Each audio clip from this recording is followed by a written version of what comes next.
Hai, Assalamualaikum. Kembali lagi bersama saya Heri dari Kolej Adelphi Seremban 2. Hari ini kita akan terangkan langkah pencegahan daripada terjadinya kebakaran di tempat kerja. Jangan menggunakan peralatan soket yang berlebihan pada satu punca kuasa.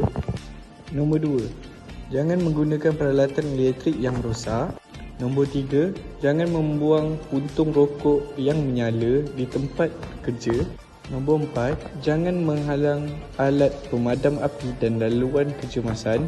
Nombor 5, jangan menggunakan mesin sehingga suhu panas. Nombor 6, jangan menyalahgunakan tempat simpanan untuk menyimpan bahan-bahan yang mudah terbakar. Nombor 7, jangan melakukan kerja menggunakan api di tempat yang tidak selamat. Dan akhir sekali, nombor 8, jangan menggunakan alat pemadam api yang luput tarikhnya. Itu sahaja dari kumpulan 1 batch 4. Terima kasih.